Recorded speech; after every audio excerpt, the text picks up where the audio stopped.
ओम शांति। आज बाबा के 11 जून 2020 के मधुर महावाक्य सुनते हैं। रुद्र शिव बाबा आकर के ये रुद्र ज्ञान यज्ञ की स्थापना करते हैं और इस यज्ञ के द्वारा ही, जैसे भक्ति में कहा जाता है, मन इच्छित फल मिलता है, साथ ही साथ बाबा कहते हैं विनाश ज्वाला प्रज्वलित होती है। तो सुनते हैं रुद्र बाबा के मधुर महावाक्य।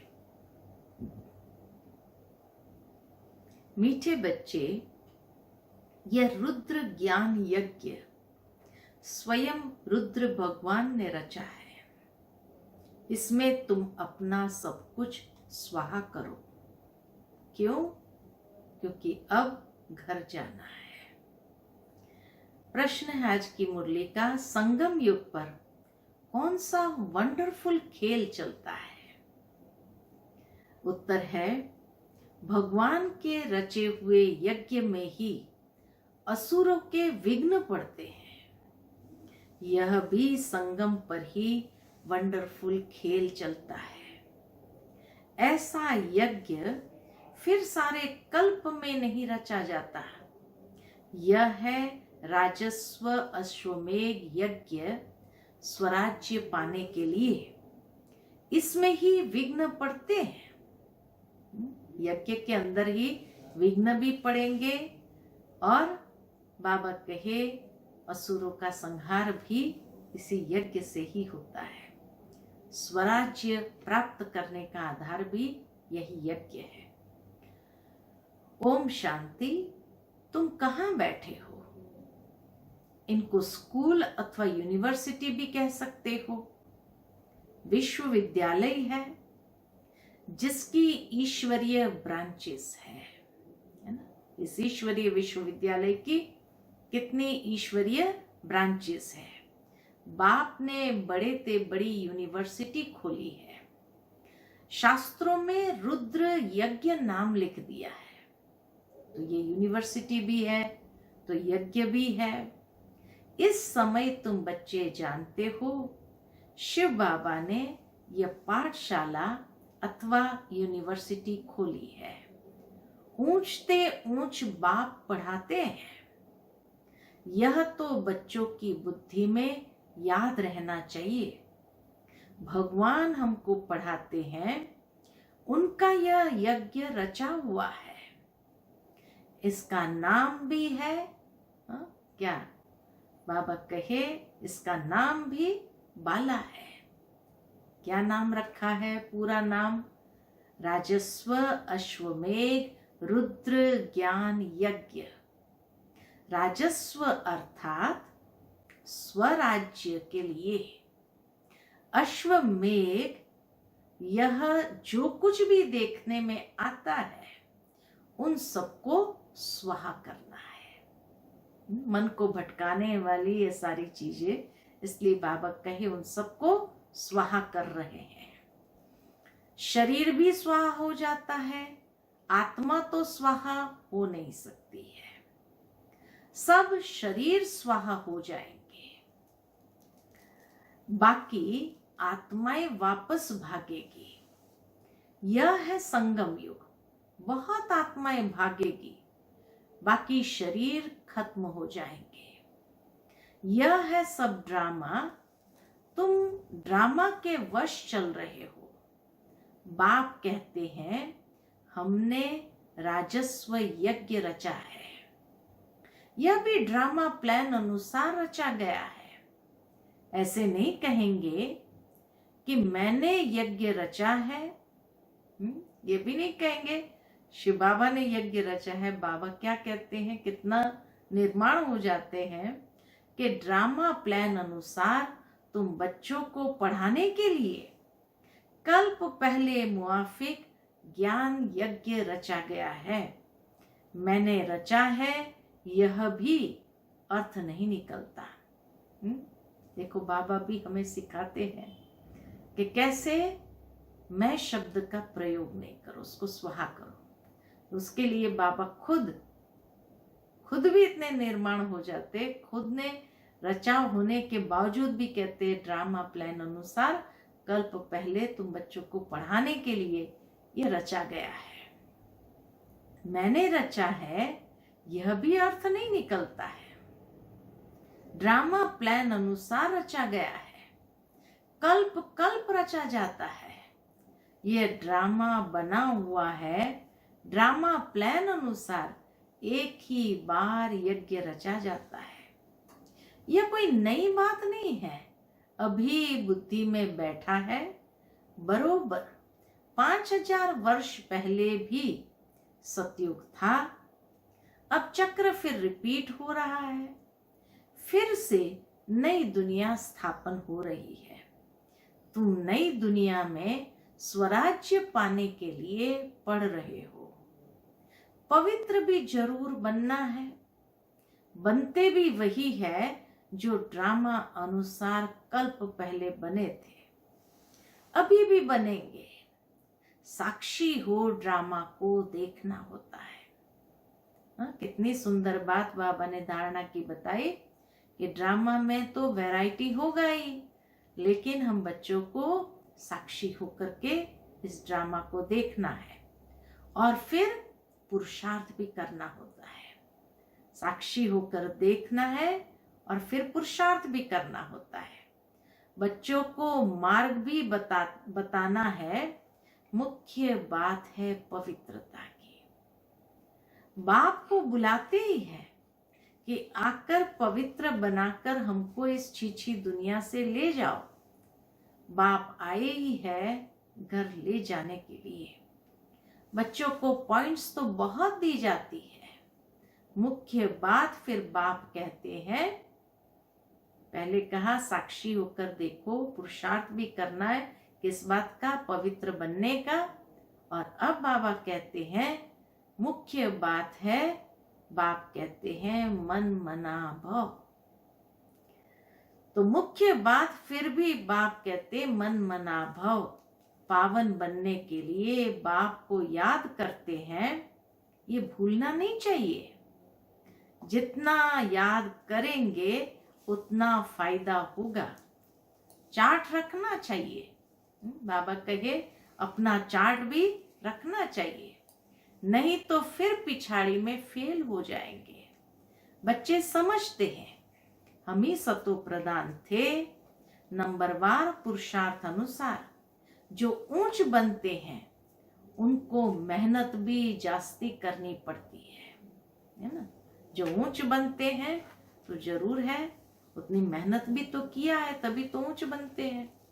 तो बाबा कहे बाप को याद करते रहना है, भूलना नहीं चाहिए। क्यों? क्योंकि उसी में फायदा है। बच्चे समझते हैं हम ही सतो प्रधान थे। नंबरवार पुरुषार्थ अनुसार जो ऊंच बनते हैं उनको मेहनत भी जास्ती करनी पड़ती है, जास्ती करनी पड़ेगी, याद में रहना पड़ेगा। यह तो समझते हो, बाकी थोड़ा समय है, फिर सुख के दिन आने हैं। बरोबर हमारे अथाह सुख के दिन आने हैं। बाप एक ही बार आते हैं, दुख धाम खलास कर अपने सुख धाम ले चलते हैं। तुम बच्चे जानते हो अभी हम ईश्वरीय परिवार में हैं, फिर दैवी परिवार में जाएंगे। इस समय का ही गायन है। यह संगम ही पुरुषोत्तम उच्च बनने का युग है। तुम बच्चे जानते हो हमको बेहद का बाप पढ़ा रहे हैं।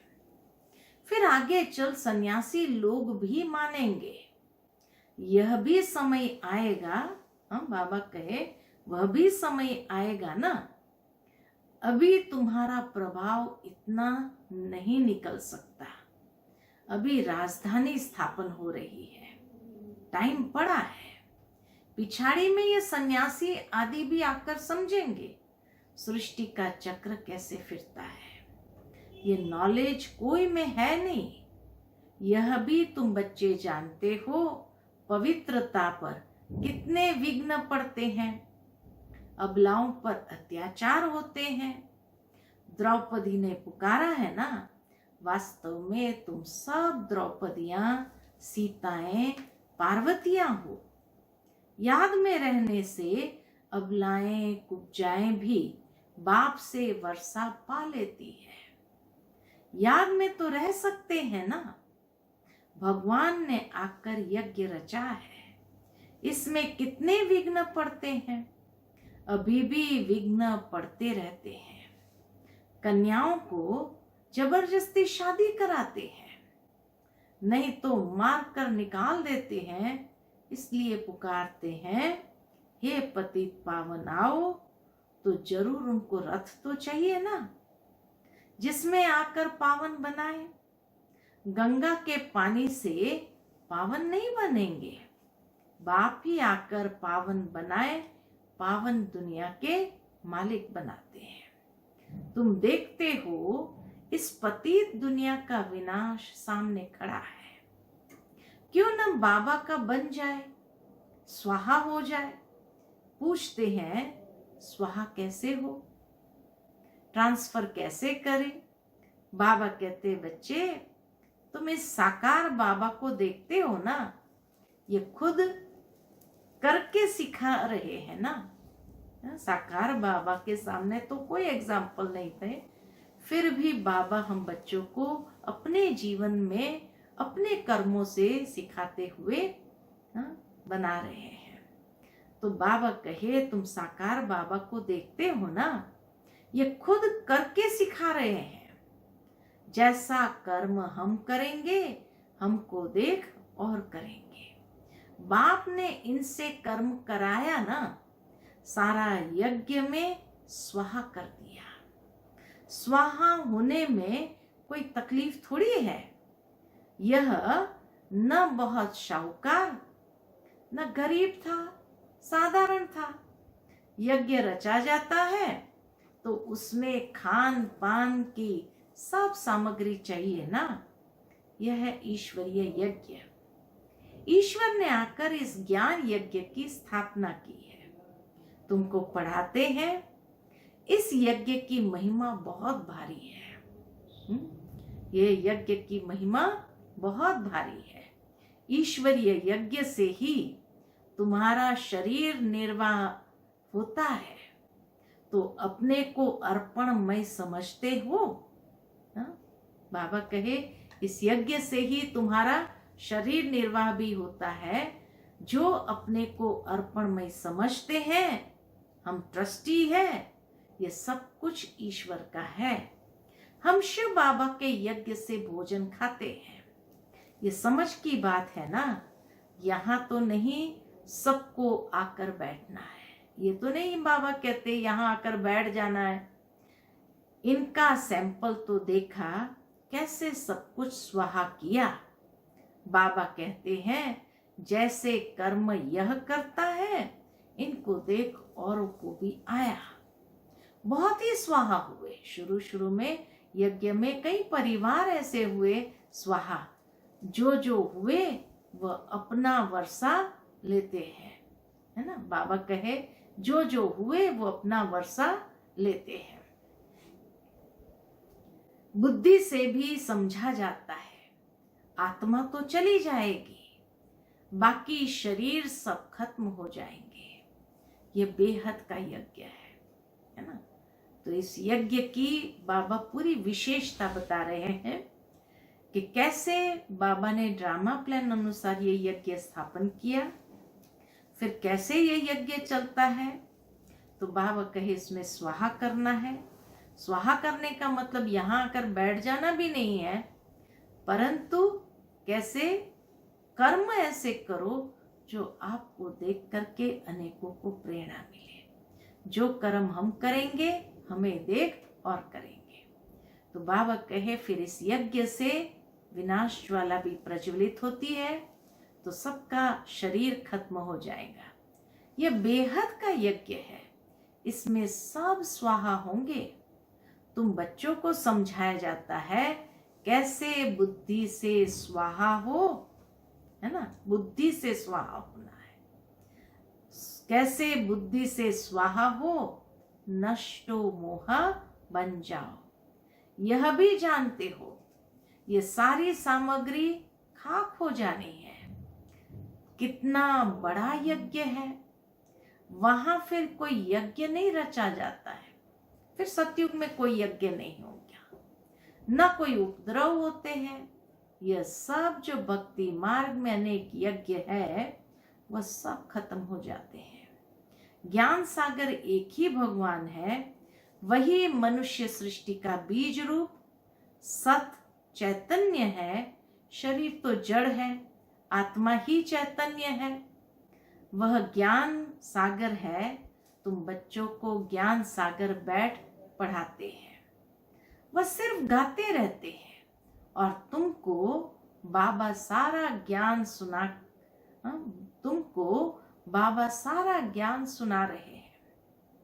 ज्ञान कोई बहुत तो है नहीं, वर्ल्ड का चक्र कैसे फिरता है यह समझना है। यहां बाप तुमको खुद पढ़ा रहे हैं। कहते भी है साधारण तन में प्रवेश करता हूं, भागीरथ भी मशहूर है। जरूर मनुष्य ही होगा जिसमें बाप आएगा।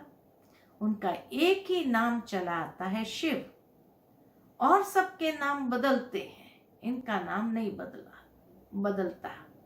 बाकी भक्ति में अनेक नाम रख दिए हैं। बाबा कहे इतने सारे नाम रख दिए हैं भक्ति मार्ग में, यहाँ तो है ही शिव बाबा। शिव कल्याणकारी कहा जाता है। भगवान ही आकर नई दुनिया स्वर्ग स्थापन करते हैं, तो कल्याणकारी ठहरा ना। तुम जानते हो भारत में स्वर्ग था, अभी नरक है, फिर स्वर्ग जरूर बनना होगा। फिर नरक से फिर स्वर्ग जरूर बनेगा। इनको कहा जाता है पुरुषोत्तम संगम युग। जबकि बाप खेवैया बन तुमको इस पार से उस पार ले जाते हैं। यह है पुरानी दुख की दुनिया, फिर जरूर नई दुनिया होगी। ड्रामा अनुसार जिसके लिए तुम अभी पुरुषार्थ करते हो, बाप की याद ही घड़ी घड़ी भूल जाते हो। इसमें है मेहनत। बाकी तुमसे जो भी कर्म हुए हैं उनकी सजा कर्म भोग के रूप में भोगनी ही पड़ती है। बाबा कहे जो भी हमने ऐसे कोई कर्म किए हैं तो उसकी सजा कर्म भोग के रूप में भोगनी ही पड़ती है। कर्म भोग अंत तक भोगना ही है, उसमें माफी नहीं मिल सकती।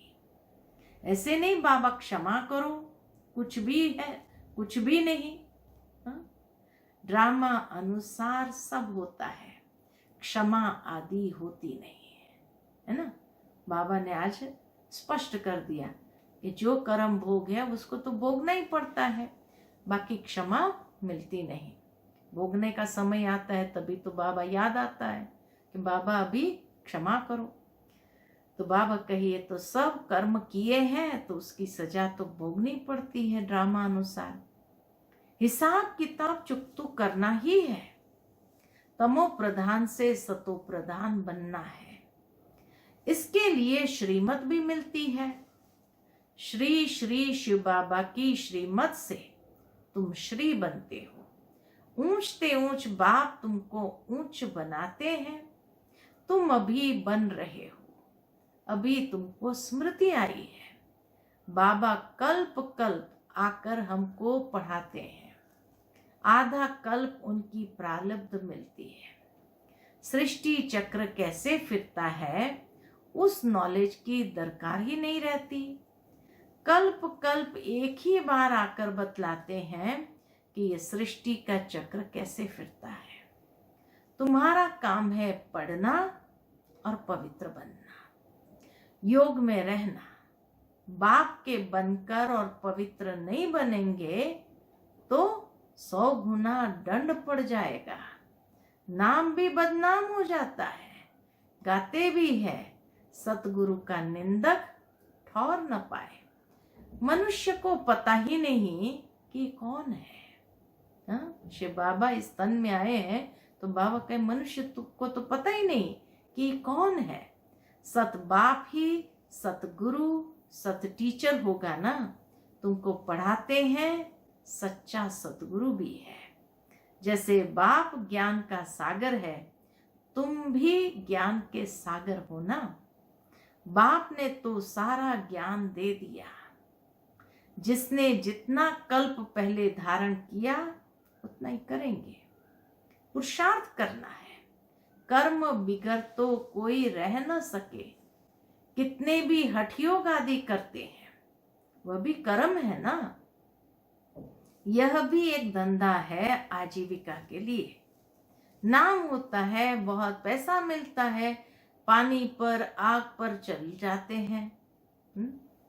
बाबा कहे ये हठ योग की सिद्धियां जो है वो भी एक आजीविका के लिए है। नाम भी होता है, पैसा भी बहुत मिलता है, पानी पर आग पर चले जाते हैं। सिर्फ उड़ नहीं सकते हैं, उसमें तो पेट्रोल आदि चाहिए ना। लेकिन इनसे फायदा तो कुछ नहीं, पावन तो बनते नहीं। अच्छा, किसी ने पानी पर चल लिया, आग पर चल लिया, उसे क्या वो पावन हो गए या दूसरे को पावन बना देते? नहीं।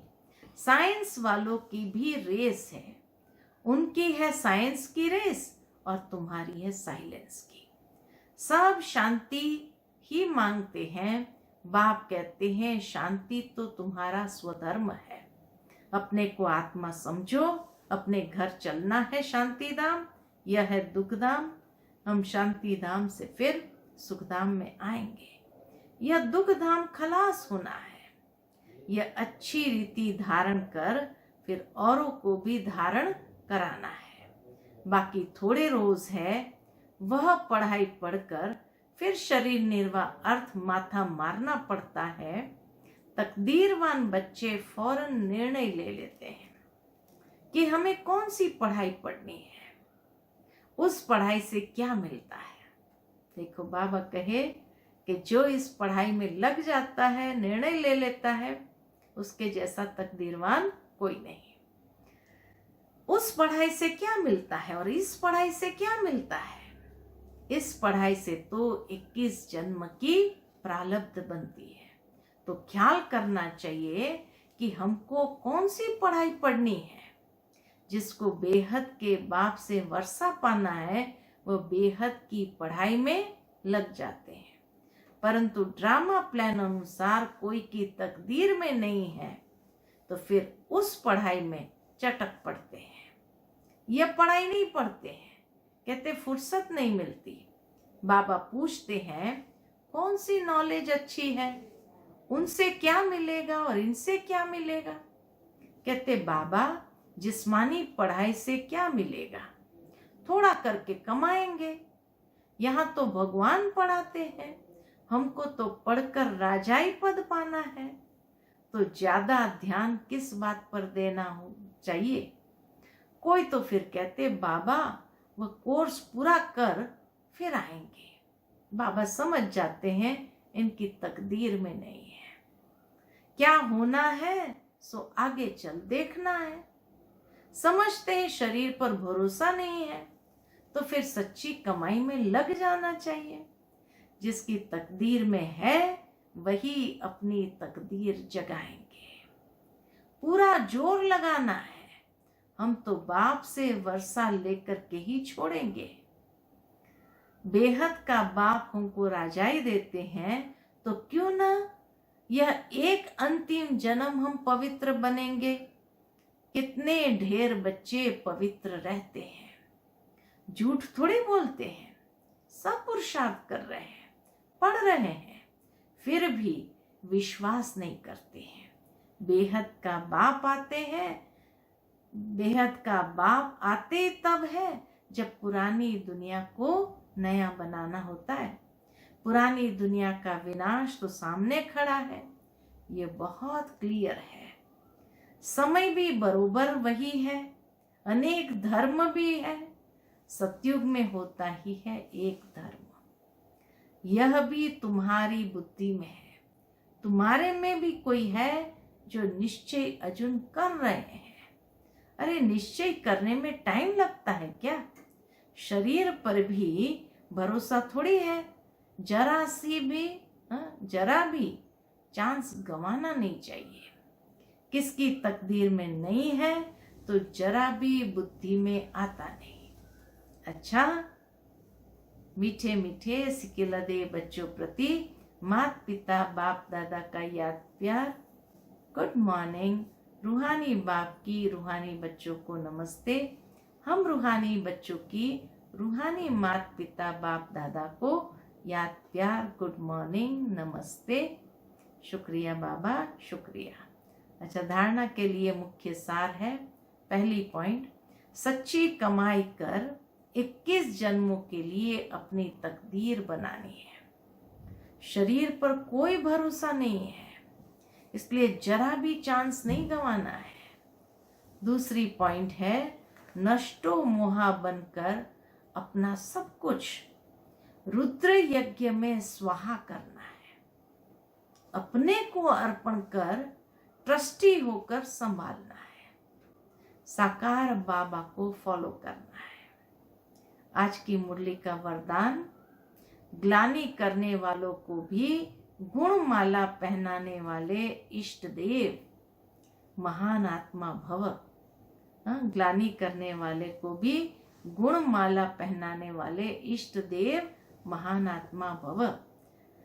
जैसे आजकल आप विशेष आत्माओं का स्वागत करते समय कोई गले में स्थूल माला डालते हैं तो आप डालने वाले के गले में रिटर्न डाल देते हो। ऐसे ग्लानि करने वाले को भी आप गुणमाला पहनाओ तो वह स्वतः ही आपको गुणमाला रिटर्न करेंगे। कितनी सूक्ष्म बात कि जो देंगे वही वापस आएगा। इसीलिए कोई ग्लानि करता है फिर भी अगर हम उसको गुणमाला देंगे तो वो भी रिटर्न में हमें गुणमाला ही पहनाएगा। क्योंकि ग्लानि करने वाले को गुणमाला पहनाना अर्थात जन्म जन्म के लिए भक्त निश्चित कर देना, यह देना ही अनेक बार का लेना हो जाता है। यही विशेषता इष्ट देव महान आत्मा बना देती है। आज की मुरली का स्लोगन है, अपनी मनसा वृत्ति सदा अच्छी पावरफुल बनाओ तो खराब भी अच्छा हो जाएगा, है ना। अपनी मनसा वृत्ति सदा अच्छी पावरफुल बनाओ तो खराब भी अच्छा हो जाएगा। तो आज की मुरली से हम यही दृढ़ संकल्प करते हैं सारे दिन के लिए कि कोई भी अगर ग्लानि करता है, नहीं भी करता है, तो भी हम हर एक की विशेषता को देखते हुए गुणमाला पहनाते जाए और अपनी वृत्ति को सदा पावरफुल बनाए। तो वातावरण अगर खराब भी होगा तो भी अच्छा हो जाएगा। ठीक है। अच्छा, ओम शांति।